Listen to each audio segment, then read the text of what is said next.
যারা নতুন ড্রাইভিং শিখতেছেন বা ড্রাইভিং শিখতে চান তারা সম্পূর্ণ ভিডিওটা না টেনে দেখেন। 70% আপনার ড্রাইভিং কন্ট্রোল এসে পড়বে। আসসালামু আলাইকুম প্রিয় ড্রাইভিং শিক্ষার্থী বন্ধুরা, আজকে আমি আপনাদের ড্রাইভিং প্রসঙ্গে এমন কিছু টিপস দিব, এমন কিছু শিখাবো যেটা অনলাইনে কেউ শিখায় না। ড্রাইভিং শেখার সময় কোন যন্ত্রাংশগুলোর নাম আপনার মুখস্থ করতে হবে, জানতে হবে। চলেন সেই যন্ত্রাংশগুলো আপনাকে শিখাই। নাম এই হলো যে গিয়ার লিভার, ঠিক আছে, গিয়ার লিভার। এ হলো যে আপনার হ্যান্ড ব্রেক, এটা হলো যে হ্যান্ড ব্রেক, ঠিক আছে। এ হলো যে আপনার এটা হচ্ছে স্টিয়ারিং হুইল, ঠিক আছে। আসেন, এটা হলো যে হেডলাইট এবং ইন্ডিকেটরের সুইচ। দেখেন এটা সকল গাড়ির স্টিয়ারিং এর ডান পাশে থাকে, ঠিক আছে। সুইচ এই যে আপনার ইন্ডিকেটর আর এই হেডলাইট, এটা সব গাড়ির একই সাইডে ডান পাশে, হাতের ডান পাশেটা থাকে, ঠিক আছে।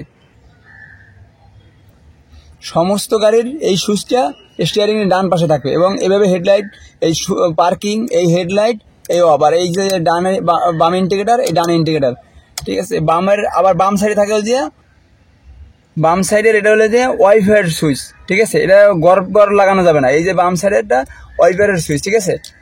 এইদিকে বামে ডানে, ঠিক আছে। এটা পিছনের সুইচের কাজ করে, আর এইভাবে দিলে উপরে সামনের ইমার্জেন্সি দিলেই আপনার ওয়াইফাইয়ের গ্লাসটা করবো, ফ্রেশ করবো। এতক্ষণ দেখাইলাম হাতের কাজ, হাতের যেসব যন্ত্রাংশগুলো ধরতে হয়, করতে হয়, এইগুলো হাতের কাজ।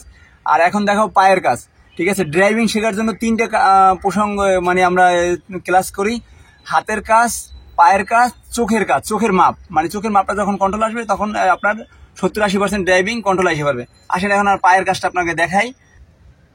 A B C, ঠিক আছে। এটা শর্টকাটে বলার জন্য। এতে অ্যাক্সেলেটার যখন আপনার গাড়ির রেস বাড়াইতে হবে, ইঞ্জিনের পিক আপ, ঠিক আছে, আপনার শুধু মাথায় রাখতে হবে যে এটার নাম অ্যাক্সেলেটার, ঠিক আছে। বিতে ব্রেক, আপনার গাড়ি যখন জমাইতে হবে মানে থামাইতে হবে তখন ব্রেক, ব্রেকের কাজ সাথে যখন বলবে ব্রেক, আপনার শুধু মাথায় রাখবেন যেটা ব্রেক প্যাডেল।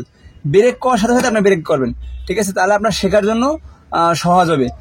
সি, ক্লাস, ঠিক আছে। আপনার এই ক্লাসের নামটা আপনার মাথায় রাখবেন, যদি ক্লাস করতে করলে আপনি এই জায়গায় পা দেবেন, ঠিক আছে। 3টে জিনিস যখন আপনার কন্ট্রোল আসতে পারবে তখন আপনার আজীবনের জন্য ড্রাইভিং কন্ট্রোল আসতে পারবে পায়ের কাজ কন্ট্রোলে, ঠিক আছে। এই 3টে জিনিস এই 2 পায়ের দ্বারা করতে হইব, ঠিক আছে। এই 2টা পায়ের আপনার মাথায় ম্যানুয়াল গাড়ির, ঠিক আছে। এই 3টে জিনিস আপনার কন্ট্রোলে মানে আপনি একজন পায়ের কাজ সম্পূর্ণ, ঠিক আছে।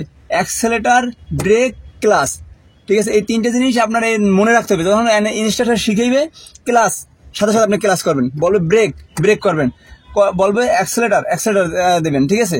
তো এই 3টে জিনিস আপনার নাম মুখস্থ রাখতে হবে। এই 3টে হলে যে আপনার পায়ের কাজ। আসেন উপর আপনার এখন হাতের কাজগুলো আপনারা শিখাইতেছি, ঠিক আছে। প্রথমে গিয়ার লিভারে কি কাজ, মনোযোগ সহকারে দেখবেন। এ হলো যে 1 নম্বর গিয়ার। যে কোনো গাড়ি ভাগার জন্য 0 থেকে 1 নম্বর গিয়ার লাগাইতে হয়। 1 নম্বর গিয়ার কীভাবে লাগাইতে হয়, প্রথমে ক্লাসে পাড়া দিবেন, ঠিক আছে। পাড়া দিয়া এই যে আপনার নিউট্রাল অবস্থায় আপনি হাতটা এইরকম হালকা একটু পুশ করবেন। দেখুন এই জায়গায় পুশ হওয়ার পরে 1 নম্বর গিয়ারে বাম দিকে ধাক্কা দেবেন, তাহলে 1 নম্বর গিয়ার লাগলো। কিন্তু যদি আপনি জাস্ট এবারে ধাক্কা দেন তাহলে কিন্তু 3 নম্বর লাগবো। মানুষের গিয়ার এই হলো 2 নম্বর গিয়ার। 2 নম্বর গিয়ার ওই 1 নম্বর গিয়ারের মতন এইদিকে আপনার একটু হালকা পুশ করে এইভাবে টান দেবেন, 2 নম্বর গিয়ার লাগলো, ঠিক আছে। 3-4 লাগানোর সময় আপনার কোনো কিছু ভাবতে হবে না। নিচে এই 3, এই যে 4, 3-4-এ আপনার ডানে বামে ধাক্কা দিতে হবে না, জাস্ট পুশ করবেন, জাস্ট এদিকে পুশ করবেন। 3-4 এটা নিয়ে কোনো প্রেশার নেই, কখনো ভুল হয় না, ঠিক আছে। ভুল হয় 1-2-4, 1-2-5 ব্যাক, এগুলো সমস্যা হয়। দেখেন এই 5 নম্বরে বেশি এরকম ডান দিকে চাইবে দেওয়া, আপনি এভাবে পুশ করবেন, ঠিক আছে। এই হচ্ছে 5 নম্বর গিয়ার।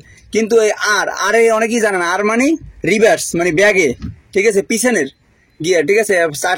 5টা গিয়ার থাকে সামনে, কোনো গাড়ি 4 গিয়ার, আর একটা গিয়ার থাকে ব্যাগে, এই হচ্ছে 6টা গিয়ার, ঠিক আছে। এই আর লাগানোর সময় আর আপনার এইভাবে পুশ করতে হবে, এইভাবে হালকা একটু সাপোর্ট নেবেন হাতের, এইভাবে। মানুষ গিয়ারে অনেক সময় ব্যাগ লাগাইতে যে 4 লাগাই ফেলায়। ভালো করে দেখেন, যখন আপনি এখানে স্টার্টিংয়ে বসবেন আপনার দিকে টেনে নিয়ে এভাবে লাগাবেন, ঠিক আছে। একবারের জায়গায় 5 বার দেখবেন, ঠিক আছে। আপনাদের বোঝার ক্ষেত্রে আমি বলতেছি, তাহলে আপনার ব্যাক গিয়ার হইলো। আবার যখন আপনি 1 লাগাবেন এভাবে পুশ করে 1, আবার 2, এই, ঠিক আছে। কিন্তু 5 এই আপনার দিকে টেনে, আবার ব্যাগে যখন লাগাবেন তখন এই নিউট্রাল অবস্থায় এইভাবে আপনার দিকে টেনে লাগাবেন। এই গিয়ার হাতের কাজটা যখন আপনার অনেকে করে কি 1 লাগাইতে যায় 3 লাগাই ফেলায়, 2 লাগাইতে যায় 4 লাগাই ফেলায়। কিন্তু আপনি যে আমি যেভাবে শিখিয়ে দিচ্ছি এইভাবে শিখলে আপনার আর কখনো 1-এ 2 লাগবে না, 4 লাগবে না, আরে লাগাতে যায় 4 লাগবে না। কারণ এই যে আপনার পুশ করলেন এইভাবে একটু হালকা হাতের সাপোর্ট নিয়ে এভাবে লাগাইছেন, এখন আমি মাস্ট 1 পড়ছে, 3 এর পরে নাই।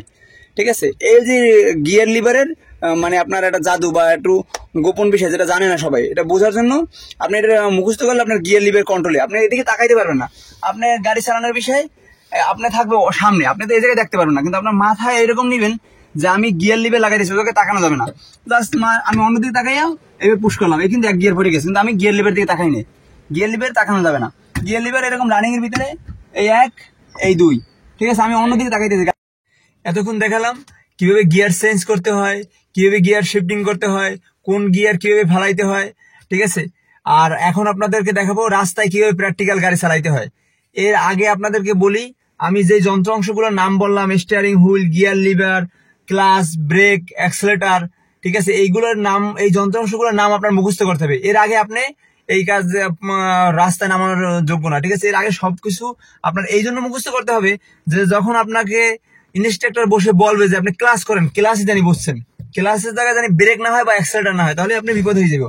আপনি জাস্ট ব্রেক করতে আপনার মাথার ইনস্ট্রাক্টর বলছে ক্লাস, জাস্ট ক্লাসই পারা দেবেন, যা হয় আপনার এইটুকু রাখবেন যে ইনস্ট্রাক্টর কি বললো বামে বসা, আপনি বসছেন, ইনস্ট্রাক্টর বলছে ব্রেক, ব্রেকই, ক্লাস বলছে আপনি অ্যাক্সেলেটার দিচ্ছেন, অ্যাক্সেলেটার বলছে ব্রেক দিচ্ছেন, আপনি গাড়ি ক্ষতিগ্রস্ত হয়ে যাবে, অ্যাক্সেলেটার দিচ্ছেন গাড়ি লাভ দেবে ব্রেকের জায়গায়, আপনার বলছে ব্রেক করেন, আপনি গাড়ি লাভ দিবে বা সামনে ক্ষতিগ্রস্ত হবে। একটা পা দিয়ে, ডান পায়ে 2টা জিনিস কন্ট্রোল করতে হয়, ক্লাস, ব্রেক, অ্যাক্সেলেটার, আর বাম পায়ের শুধু ক্লাসের কাজ, তো বাম পা ক্লাসের উপর সবসময় কন্টিনিউ রাখবেন। আর যখন ইনস্ট্রাক্টর বলবে যে অ্যাক্সেলেটার দিতে, ডান পা দিয়ে অ্যাক্সেলেটার দেবেন, আবার যখন ব্রেক বলবে তখন ডান পা একটু হালকা করেই আপনি ব্রেক দিবেন, কিন্তু এই ব্রেকটা জানি আপনার ভুল না হয়, ঠিক আছে। Brake, brake, clutch, clutch, accelerator, accelerator, এই জিনিসটা নামগুলো আপনার মুখস্থ রাখবেন। এবং চলেন আপনাদেরকে দেখাই যে কিভাবে 0 থেকে গাড়ি সামনে রানিং করতে হয়। যখনই ড্রাইভিং শিখবেন তখন ভালো কোনো সরকারি প্রতিষ্ঠান থেকে শেখার চেষ্টা করবেন। আমি সাজেস্ট করি বিআরটিসি, তারপর পলিটেকনিক্যাল, এরকম বিভিন্ন সরকারি সংস্থা আছে তারা শিখায়। কিন্তু আপনি ওই যে স্কুল অফ ড্রাইভিং রোডের পাশে এই জায়গাতে শিখবেন, নর্মাল গাড়ি থেকে শিখাইব, তারপর একটা ভালো গাড়িতে উঠলে আপনার কাছে আনইজি লাগবে, আপনি ওই যেভাবে শিখছেন ওইভাবে আপনার মাথা কাজ করবে, ঠিক আছে। তো আমি সবসময় সাজেস্ট করবো আপনারা ভালো একটা গাড়ি দিয়ে ড্রাইভিং শিখবেন। অবশ্যই আপনারা রাস্তার পাশে যারা ড্রাইভিং শিখায় তারা 15 মিনিট সময় দেয়, 10 মিনিট সময় দেয়, আপনি ড্রাইভিং শিখতে পারবেন, ভালো একটা ড্রাইভার হতে পারবেন না। আবার সরকারি সেফ প্রকল্প আছে, ফ্রি ড্রাইভিং শিখায়, ঠিক আছে, 4 মাসের কোর্স, লাইসেন্স ফ্রি দেয়। আপনারা এইসব জায়গায় মানে আপনারা খোঁজ খবর রাখবেন, এই জায়গায় ফ্রি ড্রাইভিং শিখবেন, ঠিক আছে, লাইসেন্সও ফ্রি দেবে সরকারি থেকে, ঠিক আছে। আপনারা এই জায়গায় এইসব জায়গায় বা বিআরটিসিতে অল্প কিছু নাম মূল্যে 8-9 হাজার টাকায় ফ্রি মানে সরকারিভাবে ড্রাইভিং শিখে ওরা একটা সরকারি লাইসেন্স দেয়। আপনার একটা, আপনি যে জায়গায় শিখছেন আপনার একটা সার্টিফিকেট দেয়, ওই সার্টিফিকেটে পুরো অল ডে আপনার গ্রহণযোগ্যতা পাবেন। কিন্তু ওইসব স্কুলে কোনো সার্টিফিকেট দেয় না, আর ওটার কোনো একটা গ্রহণযোগ্যতাও নাই। আপনি বাইরে যখন যাবেন ওই সরকারি সার্টিফিকেট দেখাইলে আপনার ওরা সর্বোচ্চ অগ্রাধিকার দেবে, ঠিক আছে। তো আমি সাজেস্ট করি আপনারা সব সময় সরকারি প্রতিষ্ঠান থেকে ড্রাইভিং শিখবেন। আপনি এখন আসেন আমি কিভাবে আপনি গাড়ি স্টার্ট করবেন। প্রথমে তো আপনি শুরু করি, প্রথমে আপনি গিয়ার লিভারটা দেশে চেক করবেন যে এটা নিউট্রাল আছে কিনা। এখন আমি যদি এই জায়গায় গিয়ার দ্বারা এই একটা গিয়ার ফালাই রাখলাম, ঠিক আছে, এখন নিউট্রাল করতে গেলে কি হার্ড, এখন হার্ড, বেশি গ্যাপ না, ঠিক আছে। যখন আপনি এইভাবে দেবেন কত অনেক গ্যাপ, ঠিক আছে, তাহলে বলবেন আপনি এই গিয়ার লিভারটা এখন নিউট্রাল আছে। এটা কিন্তু আপনার একটা গুরুত্বপূর্ণ বিষয়, এই যে গিয়ার লিভারটা নিউট্রাল আছে, ঠিক আছে। এখন আসেন চাবির প্রসঙ্গে। চাবি আপনার প্রথম প্রথম সুইচ, ঠিক আছে, এই ইঞ্জিন সুইচ, ঠিক আছে। এখন আপনার ড্যাশবোর্ডে অনেকগুলো লোগো জ্বলে উঠছে, ঠিক আছে। এটা আপনি চেক করবেন যে স্টার্টের পরে এই লোগোগুলো যায় না, কোনো এমার্জেন্সি কোনো অন্য কোনো লোগো আছে কিনা। স্টার্ট দিলাম, ঠিক আছে। এই যে আমার গাড়িতে এখন কোনো শুধু আপনার দরজা খোলার লোগোটা ছাড়া আর হ্যান্ড ব্রেকের লোগো ছাড়া আর অন্য কোনো লোগো নাই, ঠিক আছে। তাহলে আমার গাড়ি দরজা লাগাইলে হ্যান্ড ব্রেকটা ছাড়লে গাড়ি ওকে, গাড়ি চালানোর উপযোগী, ঠিক আছে। আসেন এখন দেখাই আমি কিভাবে গাড়ি চালাইতে হবে। প্রিয় শিক্ষার্থী, ড্রাইভিং এর ভাইরা, অবশ্যই আপনারা ভালো করে ফলো করবেন। আর একটা জিনিস কি, অনেকে ড্রাইভিং শেখার সময় জীবনে সিট বেল্ট বাঁধে না, ড্রাইভিং শেখার পর সিট বেল্ট বাঁধে, তখন আনইজি লাগে, ঠিক আছে। আপনি যেটা শুরু থেকে করবেন ওইটাই আপনার আজীবন মাথার ভিতরে এটাই হবে যে আপনার এইভাবেই করতে হয়। আপনার গাড়িতে ওঠার সাথে সাথে গাড়ি চালানোর আগে আপনি দেখবেন এইভাবে আপনার সিটটা কোথায় অ্যাডজাস্ট হয়। আপনার লম্বা হলে পিছনে দেবেন, শর্ট হলে সামনে নেবেন, এই অ্যাডজাস্ট করে নেবেন, ঠিক আছে। আপনার যে কোথায় এরকম সিটটা নিয়ে অ্যাডজাস্ট করে নেবেন যে আপনি কোথায় কমফোর্ট ফিল করেন। ওই একজন চালাইছে ওই জায়গায় উঠিয়ে আপনি চালাবেন না, ঠিক আছে? আমার আরো সামনে নিতে হবে। এই যে আমি নিলাম, এখন আমার সিট বেল্টটা ওকে হয়েছে। আর প্রথম আপনার 0 থেকে গাড়ি সবসময় 1 গিয়ারের সামনে মাস করবেন। এখন আমি কি করতেছি আপনার দেখেন, আমি এখন কি করতেছি, প্রথমে 1 নাম্বার গিয়ার লাগাবো। আমি এই ক্লাস করা দিলাম, আমার কিন্তু এদিকে তাকানো যাবে না, আমি জাস্ট স্বাভাবিক, কারণ আমি এইদিকে নাম কিভাবে গিয়ার লাগাইতে আপনাদের শিখেছি, ওটা 10 বার প্রয়োজনে ভিডিওটা টাইনে দেখবেন, ঠিক আছে? এদিকে আমি তাকাবো না, জাস্ট আমার তাকানো থাকবে সামনে। আমার এখন কাজ চোখের মাপ, ঠিক আছে? আমার পায়ের কাজ আগে শিখেছি, হাতের কাজ আগে শিখেছি, এখন আপনার চোখের মাপ দেখবেন, ঠিক আছে? আমি এই 1 নাম্বার গিয়ার জাস্ট সামনে তাকাইলাম, 1 নাম্বার গিয়ার এভাবে লাগাইলাম। আমি কি করছি, আমি কিন্তু এদিকে তাকাই নাই, 1 নাম্বার গিয়ার লাগাইলাম, স্টিয়ারিংটা আমি এভাবে ধরলাম। এখন আমার কাজ হ্যান্ড ব্রেকটা ছাড়বো। আমি যখন হ্যান্ড ব্রেক আমার ওই ড্যাশবোর্ডের দিক তাকাইলেই কইবো যে আমার হ্যান্ড ব্রেক আছে কিনা। এই যে আমি এখন ড্যাশবোর্ডের হ্যান্ড ব্রেক ছাড়ছি, ড্যাশবোর্ডটা ক্লিয়ার, ড্যাশবোর্ডে কোনো লোগো নাই, আগে দেখতে হবে ড্যাশবোর্ডটা ক্লিয়ার আছে কিনা, ঠিক আছে? হ্যান্ড ব্রেক ছাড়লাম, এখন আস্তে আস্তে আমি ক্লাসটা এইভাবে ছাড়তে আছি। যখনই দেখবো আমার গাড়িটা নড়তে আছে, তখন আমার ক্লাসটা ওই জায়গায় ধরে রাখবো, জানি বন্ধ না হয়, এই যে গাড়ি মাস করতেছে, ঠিক আছে? স্টিয়ারিংটা এইভাবে ধরে আমার শুধু ডানে লুকিং গ্লাস, বামে লুকিং গ্লাস, সামনে তাকাবো। 1 নাম্বার গিয়ারে ভাগতেছে, এই যে এতটুকু রানিং হওয়ার পরে আপনি 2 নাম্বার গিয়ার এইভাবে লাগাইলাম, ঠিক আছে? আমি ওইদিকে তাকানো লাগবে না, এই 2 নাম্বার গিয়ার চলতে আছে, ঠিক আছে? গাড়ি আমারই। কিন্তু আপনার এই যে সামনে মোড়ে আপনার একটা জিনিস চিন্তা করতে হবে, যে আপনার চোখের মাপটা, যে এই মোড়ে আমার 30-এর উপর, মানে এটা যদি বেশি মোড় হয়, এটা অনেক বড় মোড়, এটা 20-এর উপরে আপনার গতি থাকতে পারবে না। এই দেখেন মোড়টা, এই মোড়ে 20-এর উপর আমার গতি থাকতে পারবে না। 20-এর উপর থাকলে আমার কন্ট্রোলের ভিতরে থাকবে না, হয়তো বা একটা দুর্ঘটনা হইতে পারে। এই যে এখন আমার গতি বাড়বে, ঠিক আছে? এই মোড়ের ভিতরে দেখেছেন স্টিয়ারিংটা আমার কিন্তু মোড় শেষ, স্টিয়ারিং সোজা হয়ে যাব। আমি যদি এরকম ডানে কাটি, তাই এরকম গাড়িটা এদিকে চলে যাবো। স্টিয়ারিং যদি আমি এরকম কাইটে ধরে রাখি, আবার বামে চলে যাবো না, আমার এরকম করতেই থাকা লাগবে। মানে স্টিয়ারিং আমার তাফালিং, মানে বিভিন্ন দিকে মোড় নেবো বা নেবো, তো আমার কি করতে হবে, যদি আমি বামে আসছি স্টিয়ারিং এরকম রাখি, স্টিয়ারিং সোজা করে দেবে বামে আসার সাথে সাথে। এখন আমার স্টিয়ারিং সোজা করে দিয়েছি, আমার গাড়ি কিন্তু স্টিয়ারিং সোজা, তো গাড়ি সোজা, রোডে আরো আঁকা বাঁকা হবে না। এই যে আমি টান দিলাম, স্টিয়ারিং সোজা, গাড়ি চলতেই আছে, কারণ স্টিয়ারিং সোজা, গাড়ি সোজা। এখন আমার যদি ডানে নিতে হয়, ডানে নিয়ে আবার স্টিয়ারিং সোজা করে দেবো, বামে নিতে হবে, বামে নিয়ে আবার স্টিয়ারিং সোজা করে দেবো। যদি আমি স্টিয়ারিং বাঁকা রাখি, তাহলে আমার রোডের ভিতরে বাঁকা চলবে, রোড গাড়ির ভিতরে এরকম এরকম করবে, দেখা যায় আমি 100-এর উপরে টান উঠলাম, আমার গাড়ি অ্যাক্সিডেন্ট হওয়ার, মানে রোডে আমি নিয়ন্ত্রণ করতে পারিনি, এটাকে বলে। তো আপনার সবসময় মনে মাথায় রাখতে হবে যে আমি রোডে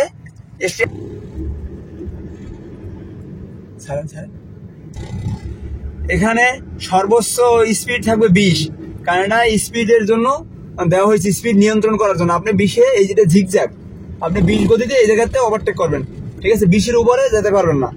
এই নিয়ম কানুনগুলো আপনি যখন ফলো করবেন, তখন আপনি একজন ড্রাইভার হবেন। এখন আমি বামে যাব, বামে গেলে অবশ্যই ইন্ডিকেটর দিতে হবে। ইন্ডিকেটর কাজটা থাকবে, স্টার্টিং এরকম ধরছি, আমার এই আঙ্গুলে জাস্ট হালকা উপর দেবো, বামে ইন্ডিকেটর দেওয়া হয়ে গেছে।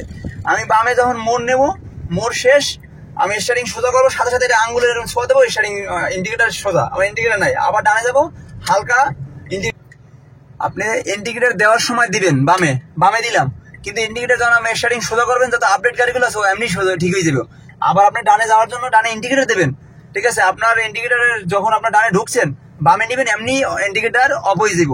কিন্তু আপনি সব সময় আপনি ডানে নিলে ডানে ইন্ডিকেটর দেবেন, বামে নিলে বামে ইন্ডিকেটর দেবেন। আপনি শুধু লেন পরিবর্তন করার সময় না, যে কোনো টাইমে আপনি মনে করেন রোডের মাঝখানে আছেন, এটা বামের দিক চাপাইবেন, এটা বামে ইন্ডিকেটর দিলেন, মোটর সাইকেল হোক, বামের ছোট ছোট গাড়ি হোক, আপনার সতর্ক পাইলো, সে একটা ক্ষতিতে বাইসে গেল। তো সবসময় এই কাজটা করবেন, আপনিও ভালো থাকবেন, সেফে থাকবেন, অন্য একজনও সেফে থাকবে। আর এই যে রাস্তার এই যে লোগোটা দেখতে পাইতেছেন, একটা সতর্ক চিহ্ন, সাদা দাগ একদম লম্বা, এটার মানে আপনি ওভারটেক করবেন না, ঠিক আছে? আর খাস কাটা সাদা দাগ দেখলে আপনি বুঝবেন যে এই রোডে আপনি ওভারটেক করতে পারবেন। এর ভিতরে আছে, যদি আপনার খাস কাটা খুব ঘন ঘন হয়, তাহলে বুঝবেন আপনি যে কোনো টাইম ওভারটেক করতে পারবেন। আর যদি খাস কাটা অনেক বড় বড় লম্বা লম্বা খাস দেখেন, যে 5 ফিট 10 ফিট লম্বা লম্বা সাদা দাগ, ঠিক আছে, তাহলে বুঝবেন সামনে মোড় আছে এবং এই জায়গায় স্লো যাইতে দিবে, ঠিক আছে? মোড়ের সামনে এরকম সংকেত দেওয়া হয়। এই রাস্তার সতর্কতা চিহ্নগুলো নিয়ে আপনাদের আর অনেক বলবো, এগুলো আপনারা পরবর্তীতে দেখবেন। কিন্তু এখন আপনি ড্রাইভিংটা দেখেন, আপনার যদি এই শেখার ভিতরে কোনো সমস্যা হয়, বোঝায় কোনো ভুল হয় বা ভাষাগত কোনো সমস্যা হয়, আপনারা কমেন্ট করবেন, আমি এই কমেন্টের উত্তর দেওয়ার চেষ্টা করব। আর একটা জিনিস, আপনার চোখের মাপটা যেটা, যে আপনি একটা মোড়ে গেলেন, এই যে রাস্তাটা দেখা যাইতেছে সামনে, এই সামনের রাস্তাটা আপনি আইডিয়া করতে হবে যে আমার এই জায়গাতে গাড়িটা যাবে কিনা, ছোট কি বড়, আমার এই জায়গাতে 40-এর গতিতে যাবে কিনা, 50-এর গতিতে। যখন মনে করবেন যে না, আমার কাছে মনে হইতেছে এটা রাস্তা ছোট বা ছিল, তখন গতি কমাই দিবেন। যত গতি কমাইবেন, তখন নিরিবিলি দেখা আপনি যে কোনো পরিস্থিতিতে যাইতে পারবেন, ঠিক আছে? যত গতি তত ক্ষতি। গাড়ির ড্রাইভিং জগতে আপনার যদি কেউ একজন আপনার চাপ দিল রোডে, ঠিক আছে, আপনার মেন্টালিটি এটা নেবেন যে ও ভুল মানুষ, ও আমার চাপ দিচ্ছে, ও ভুল মানুষ, ও আমার এতে রাগ হওয়ার কিছু নেই। আপনি যদি তার ওভারটেক করে আপনিও চাপ দিতে চান, তাহলে বলছেন আপনিও তার সাথে বড় ভুল মানুষ। ঠিক আছে, তো ড্রাইভিং জগতে কখনো রাগ করবেন না, আর কারোর সাথে কোনো সময় ই করবেন না। তাহলে আপনি নিরিবিলি, আপনি সেফের, আপনার সেফের জন্য এবং 10 জনের সেফের জন্য আপনি ভালো একটা ড্রাইভিং করতে পারবেন। আমার কাছে অসংখ্য ছাত্র ড্রাইভিং শিখছে বরিশালে, নারায়ণগঞ্জে সেফ প্রকল্পের মাধ্যমে বিআরটিসিতে ড্রাইভিং শিখেছি। তাদের ভিতরে আমি দেখছি বেশি সংখ্যক দেশের বাইরে আছে, দেশে আছে। তো আপনাদেরকে আমি বলছি যে আপনি বিদেশ যাবেন, অবশ্যই ড্রাইভিংটা শিখে যান। ঠিক আছে, কারণ ড্রাইভিং এ বাংলাদেশের দাম নাই। সৌদি আরব বলেন, আমেরিকা বলেন, যুক্তরাষ্ট্র, কানাডা, যে দেশেই বলেন না কেন, বাহিরের বিভিন্ন দেশে আমাদের স্টুডেন্ট আছে যারা ড্রাইভিং শিখে গেছে, সর্বোচ্চ ভালো বেতন এবং সম্মানী চাকরি। বাংলাদেশের ড্রাইভিং এর তেমনই নেই, কিন্তু আপনি বাহিরে যাবেন সর্বোচ্চ ভালো ড্রাইভিংটা শিখে যাবেন। যেমন সৌদি আরবে, আরব কান্ট্রিতে স্টারিং বামে হইলে কি নিয়মগুলো আছে ওইগুলো আপনার জানিয়ে দিতে হইব। বাংলাদেশের নিয়ম আর সৌদি আরবের ড্রাইভিং নিয়ম এক না। বাংলাদেশের নিয়মে আপনি সিট বেল্ট না পড়লেও কোনো কিছু সমস্যা নাই, গতিসীমা না মানলেও কোনো কিছু নাই। ঠিক আছে, কিন্তু সৌদি আরবের একজন ড্রাইভিং স্টার্টিং ওঠার পরে প্রথম কাজে তার সিট বেল্ট বাঁধা। ঠিক আছে, বাংলাদেশে 2-1 বার আপনার মামলা খায় ওভার স্পিডের, কিন্তু ওদের লো গাড়ি চালাইলো, মানে আপনার যে রোডে 100 টানার কথা ওই রোডে যদি আপনি 60-এর নিচে টানেন তাহলে আপনি মামলা খাবেন, মানে ধীরে গাড়ি চালানোর মামলা আছে। তো দুটোটাই আপনার ফলো করতে হবে। ওভার স্পিডের মামলাও আছে, আপনার লো, মানে এই জায়গায় লেখা আছে সর্বনিম্ন, মানে 40-এর নিচে গাড়ি চালাইলে আপনি মামলা খাবেন, 60-এর নিচে চালালে মামলা খাবেন, আপনি 100-র উপরে চালাইলে মামলা খাবেন। তার মানে আপনার ওইটা অ্যাডজাস্ট করতে হবে যে 100 আর 60-এর মাঝামাঝি আপনার চালাই দেবে। ঠিক আছে, আপনি ধীরেও চালাইতে পারবেন না। আপনার গতিসীমা, মানে আপনার এটা জানতে হবে, ট্রাফিক আইনগুলো সম্পূর্ণ আপনার জানতে হবে, লোগোগুলো যে আপনার যেমন আলোর আছে লাইট গুলো, ওইগুলো সম্পূর্ণ আপনার জানতে হবে, যে আপনার গ্রিন লাইট জ্বলছে আপনার চলতে পারবেন, আপনার হলুদ বাতি জ্বলছে আপনার সতর্কতা, লাল বাতি জ্বলছে আপনি দাঁড়াই যাবেন। ট্রাফিক আইন সম্পূর্ণ মানতে হবে ওই জায়গায়। ঠিক আছে, আপনি লেন পরিবর্তন করতে পারবেন না বারবার। বাংলাদেশে তো বারবার এরকম করে না, আপনি ওই যে লেনে চলতেছেন ওই লেনেই চলতে হবে। ঠিক আছে, এবং ওই লেনের গতি আছে, যে এই লেন 60, এই লেন 70, এই লেন 80, এই লেন। সৌদি আরবে আমি বামের লেনে 100 ফিট আগে থাকতে আপনার বামের লেনে যাইতে হবে। ঠিক আছে, যদি আপনি বামে যান, ডানে লেনে যাবেন 100 ফিট আগে থাকতে, আপনি মরে যাই আমি হুট করে আমি বামে ঢুকে যেতে পারবেন না। আপনার গাড়ি, সামনের গাড়ি আছে 100 ফিট, 100 ফিট যদি 100 গতিতে আছে, আপনার গাড়ি 100 গতিতে আছে, তো ওর আপনার দূরত্ব থাকবে কত? বাংলাদেশে কোনো দূরত্ব জানেই না, আপনার ওর থেকে 50 গজ, ঠিক আছে, দূরে থাকতে হবে। ও যদি 100 কিলো গতিতে থাকে গাড়ি রানিং, 100 গতিতে বা 80 গতি আছে গাড়িতে, ঠিক আছে, আপনার স্টার্টিং দিয়ে আপনি দেখলেন আপনার গাড়ি 80 আছে, তাহলে ওর থেকে 40 গজ দূরে আপনার থাকতে হবে। এই নিয়মগুলো কন্টিনিউ ফলো করতে হবে। আপনার যেত থাক, ও যদি 120 থাকে, আপনার ওর থেকে 60 গজ দূরে থাকতে হবে গাড়ি। ঠিক আছে, গাড়ি 60 গজ দূরে, ওর থেকে দূরত্ব বজায় রাখতে হবে। এবং যদি ও 50 বা 40 থাকে, তাহলে 25 গজ আপনি ওর থেকে গাড়ি দূরে থাকতে হবে, দূরত্ব বজায় রাখবে। কারণ আপনি ও একটা এমার্জেন্সি ব্রেক দিলেও জানেন আপনি ওর সাথে গাড়ি অ্যাক্সিডেন্ট না হয়, আপনি যেন দূরে কন্ট্রোল করতে পারেন। এটা হচ্ছে দূরত্ব। তারপর সতর্ক লাইট গুলো আছে, রোডের চিহ্ন আছে, কোন জায়গায় ইউটার্ন নেওয়া যাবে, কোন জায়গায় নেওয়া যাবে না, কোন জায়গায় ডানে যাইতে পারবেন, কোন জায়গায় যাইতে পারবেন না। ঠিক আছে, এই জিনিসগুলো সম্পূর্ণ আপনার শিখতে হবে। এগুলো সম্পূর্ণ আপনার সরকারি প্রতিষ্ঠানে শিখাইবে। ঠিক আছে, যেমন বিআরটিসি আছে, সেফ প্রকল্প আছে, যুব উন্নয়ন আছে, এরকম সরকারি প্রতিষ্ঠানগুলো এগুলো শিখায়। ঠিক আছে, আপনার বই দেব শেখার। ঠিক আছে, আপনার কানাডা বলেন, আমেরিকা বলেন, ঠিক আছে, রাশিয়া বলেন, এরকম বিভিন্ন দেশে গাড়ি চালানোর যেসব অগ্রগতি লাগে, ওইটা আপনি যেমন আপনি যাবেন যুক্তরাষ্ট্রে আপনার প্রায় 2 কিলো জায়গা ব্যাগে গাড়ি চালাইয়া আপনার লাইসেন্স নিতে হবে। আমাদের দেশে লাইসেন্স নেওয়ার জন্য বা কোনো কিছুর জন্য সামনে চালানো শিখায়। ব্যাগে চালানো কঠিন, সামনে চালানো কঠিন না, ব্যাগে চালানো কঠিন। ব্যাগে যদি হালকা স্টিয়ারিং আপনি কাটছেন, গাড়ি অন্যদিকে চলে যায়। ব্যাগে চালানোর সময় আপনার লুকিং গ্লাস ফলো করতে হবে এবং স্টিয়ারিং সোজা রাখতে হবে, হালকা কাটাকাটি করতে হবে। তো ওরা ব্যাগের ট্রেনিং নেয়। তো এরকম আমি উন্নত রাষ্ট্রে যাবেন, আপনাকে যখন 1 লাখ 1.5 লাখ টাকা বেতন দিবে, তো তারা সর্বোচ্চ ভালো ড্রাইভিং দিয়েই চাইবে। ঠিক আছে, অবশ্যই আপনি বাংলাদেশে এরকম একটা ভালো ড্রাইভিং করে যান। ঠিক আছে, আপনি সম্মানিত হবেন। আমার অনেক স্টুডেন্ট আছে যারা বাইরে এরকম ড্রাইভিং করতেছে, আমার সাথে কথা হয়, ওস্তাদ আমি ওই সময় খেয়াল করি না, আমার যদি একটু এই বিষয়ে এরকম বলেন, এটা এরকম, এটা ওইরকম, এটা ভুল হয়, এটাই হয়। ঠিক আছে, কুড়িনারি। তো আমরা চাই যে আপনি যাওয়ার আগে অবশ্যই শিখে যান। ঠিক আছে, আসেন, আপনি ড্রাইভিং করার সময় নার্ভাস হবেন না। আমার স্টুডেন্টের ভিতরে যারা নার্ভাস হয় না, আমি একজন ইনস্ট্রাক্টর, আপনি একজন স্টুডেন্ট, আপনি তো বাঘও না ভাল্লুক না, অনেক আছে কি রোবট হয়ে যায়। স্টারিং ধরছি বলি বামে, হে ধরে রাখছে। ঠিক আছে, আমি বলি ব্রেক করতে, ক্লাস করে। এই জন্য আপনাদের প্রথমে আমি এগুলো শিখেছি, যন্ত্রাংশের নামগুলো, ওইগুলো আপনারা অবশ্যই মনে রাখবেন। যখন আপনারা ব্রেক করতে বলবেন ব্রেক করবেন। আপনার আমি বললাম কি আপনার 5 দিন 10 দিনের বেশি ড্রাইভিং শিখতে লাগবে না। ঠিক আছে, আপনারা ব্রেক করতে বললে ব্রেক করলেই হইব। ঠিক আছে, আপনার এই জিনিসটা মাথায় নেবেন যে রিল্যাক্স ভাবে বসবেন। ওর সাথে বলছে ক্লাস ছাড়ো, ক্লাস ছাড়ে এরকম টান দেওয়া শুরু করবেন। ঠিক আছে, গাড়ি এটা কি, হে তো আছে, এটা ভুলের কিছু নাই। ঠিক আছে, আপনি ভয় পাওয়ারও কোনো কিছু নেই। যে চাপ না নেয় হে খুব সহজে আরামসে ড্রাইভিং শিখতে পারে। ঠিক আছে, অবশ্যই আপনারা এই আমার ভিডিওটা দেখেন। আর একজনের কাছে ড্রাইভিং শিখতে যদি যান, সে বলবো আপনাদের ড্রাইভিং 50% 70% শিখিয়ে আসছেন। ঠিক আছে, এইগুলো আপনি এই করেন। এই দেখেন আমি মোড়ে কিভাবে ঘুরলাম, আবার এর সাথে আমি সাইডে দিয়ে যে সোজা হয়ে গেল অটো। এটাই ড্রাইভিং শিক্ষা। আপনি ড্রাইভিং শিক্ষার ভিতরে চাপ নেবেন না, কোনো প্রেশানি নেবেন না, আপনি অটোমেটিক ড্রাইভিং শিখবেন। আমি এই যে ব্যাগে দিতেছি, আমি কিন্তু লুকিং গ্লাস দিয়ে দেখতে আছি। ঠিক আছে, আমি কিন্তু আপনার ওই গ্লাস খুলে দেখতে হইতেছে না, কারণ আপনি লুকিং গ্লাস ফলো করলেই আপনি ড্রাইভিং করবেন রিল্যাক্স। ঠিক আছে, আপনি যে প্রেশানিতে থাকবে হে ভুলভাল করে হলাইবে, ব্রেকে ক্লাসে ব্রেক। ঠিক আছে, ঠান্ডা মাথায় এরকম দুইটা লুকিং গ্লাস দেখে যে কোনো সময় এই আমি আপনাদের উদ্দেশ্যে একটা কথা, যে এই যে পুরো ভিডিওটা করলাম, এই জায়গায় অনেক কিছু ভাষা না বুঝতে পারেন বা কোনো যন্ত্রাংশের নাম না বুঝতে পারেন, আপনারা ভিডিওর সেসব বিষয়ে কমেন্ট করবেন। আমি অবশ্যই আপনাদের সেই প্রত্যেকটা কমেন্টের উত্তর দেওয়ার চেষ্টা করব। আর শুধু আমি ড্রাইভিং প্রসঙ্গে ভিডিও না, আমার চ্যানেলে আরো গাড়ির টুকিটাকি সমস্যার, যে কোনো ড্রাইভিং চাকরির বিষয়ে প্র্যাকটিক্যালে কি আসে না আসে এসব বিষয়ে ভিডিও আছে, আপনারা অবশ্যই সেগুলো দেখবেন। আপনারা উপকৃত হবেন। ঠিক আছে, আপনার একটা গাড়ি কি সমস্যা, কি কারণে স্টার্ট না হয়, অন্যান্য এইসব ভিডিও দেখলে আপনি ট্রান্সপোর্ট জগতে হঠাৎ রোডে ঘাটে বিপদে পড়লে আপনি নিজেই ঠিক করে আসতে পারবেন। ঠিক আছে, আর আমাদের চ্যানেলটা অবশ্যই সাবস্ক্রাইব করবেন, লাইক ফলো দিয়ে আমাদের সাথে থাকবেন। আসসালামু আলাইকুম।